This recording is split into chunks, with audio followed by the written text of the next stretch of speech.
Bay today, and thanks for coming down for your player profile interviews. I know, isn't it?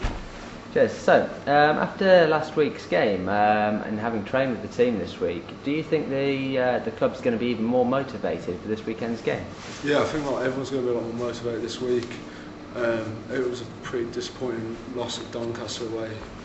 It was obviously always going to be a tough place to go and win, but I thought we had the win comfortably, then threw it away in the last 10-15 minutes, which everyone was really disappointed about. And there's been quite a lot of focus this week on closing the games out in training and stuff. Sure. So it's been good. Yeah, been good in training. And I mean, how did it feel personally after that game? I was pretty disappointed. I've been suffering quite a bit of cramps in the last few games, and then I came off with about 10 minutes left. So, and obviously I was just sat watching the last bit, and I was good, the most good I've ever felt, I reckon, playing. So Really? just to lose, we were about 16 points ahead with 10 minutes left, and to see us lose that game, because it's always one of the worst places to go, I reckon, Doncaster away, and having playing the game thinking we might be with a shout here of winning and then losing in the last minute was pretty frustrating. And I mean, with regard to the cramps, is that something you've been suffering with in training this week, or? No, I've suffered a lot during games. I don't know whether it's due to nerves or what, but I always used to suffer when I was younger, and then just because I've been struggling a bit with a few groin injuries, I haven't been able to do as much fitness on specific muscles like the hamstrings and calves and stuff. So yeah. I'm just getting cramps in the last 10-15 minutes of games, which is a bit frustrating because I don't physically feel too tired, but just can't really do much about it at the minute. Sure. So. Must be very frustrating. Yeah, sure is. So we've got the message boards have been filling up with questions from our fans. Many concerning the famous mullet, which has now gone. I've just got a little plaited rat tail courtesy of Sione and Andrew Savage. So. Very good, very good. So first one comes from David Bowden, who describes the mullet as being officially the fastest haircut on the planet, and was worried that you'd continue to damage your pace if you wore a scrum cap. What were your thoughts on the mullet as the fastest haircut? I'm not sure if that's true, to be honest. I've been wearing my scrum cap to try and keep it in so I could run actually even faster. So. I see. Yep. So there we go. That's from the man himself. And as for your new haircut, do you think that will make you even quicker? Yeah, hopefully. I reckon I'm on wear my scrum out this weekend, and if the fans aren't too keen on me wearing it, so I'll just see how it goes, to be honest. And I suppose that leads us nicely on to our next question from Sally R, again from the message boards.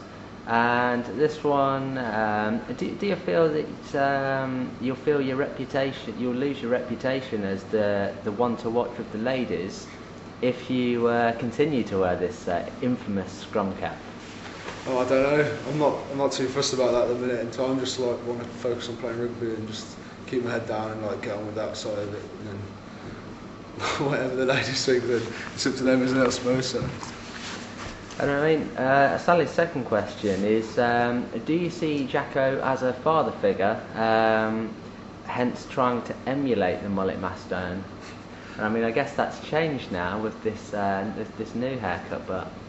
Yeah, I see Jacko more as an older brother. He's very streetwise and he's always looking after me and keeping my head on track, so I see him more as an older brother than a father figure.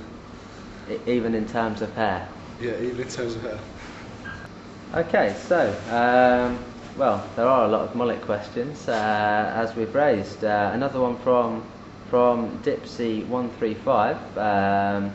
Her question was originally, is Jack going to support the mullet hairstyle? I guess if that's changed slightly now, are you ever going to return to that style of hair? I'm not too sure, to be honest. I reckon I'm just going to leave my rat tail now for probably the rest of the season. See how much it grows. I'll let Jacko leave. Let Jacko leave his mullet for the rest of the season as well. Okay, so the next question, moving away from the hairstyle, this one's from Annie Bowden. How long before you eat a chili pepper again? Oh, I'm not sure, to be honest. I can't quite imagine me eating another chili in the short term. So. No, and I mean, in the broader thing, how much do you look closely at what you eat? Is it quite important to you? Yeah, I mean, like I try and eat as best as I can, but obviously we eat a lot of meals, like pretty much like 70-80% of our meals like pretty healthy, like we eat a lot of meat and veg and like protein and stuff, and then Sure. obviously you have like a few, you have cheat, like you can have 10-15% of your meals as cheat meals where you can sort of just eat what you want, but I'm quite lucky in the fact that I can sort of eat what I want and get away with it a bit, so it's always good. Yeah, that's very good. Another one from Annie Bowden. She's a pretty big fan of yours, I guess you know. Where did the nickname Cobble Bear originate? Oh, that's more of a private joke between me and Laura in the office. Okay. So just a bit of bad that she gets a bit annoyed by me. So I see. Nothing to be revealed on this occasion. No, maybe another time. Maybe another time. So final one from Annie Bowden. Then we've got one from the office manager, Laura. Have yourself and Andy Savage learnt to look after your house? Yeah, we've cleaned up actually. We had an inspector today round from the council to have a look at the house. Sure. And we gave it a good hoover, the first hoover of the year. So excellent. It's looking good at the minute. Probably the best it's ever been, if I'm being honest. So really? If Jacko decides to do another cribs, then I'm sure the fans will be impressed. Well, we'll definitely have to look into that. I mean, what's it like living together with your fellow sort of professionals?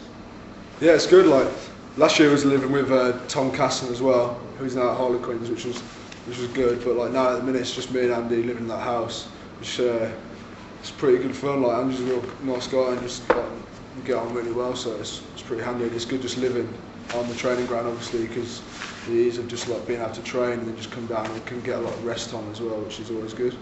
Excellent. All right, Jack, it's been a pleasure talking to you, and good luck for the game on Sunday. Cheers, mate.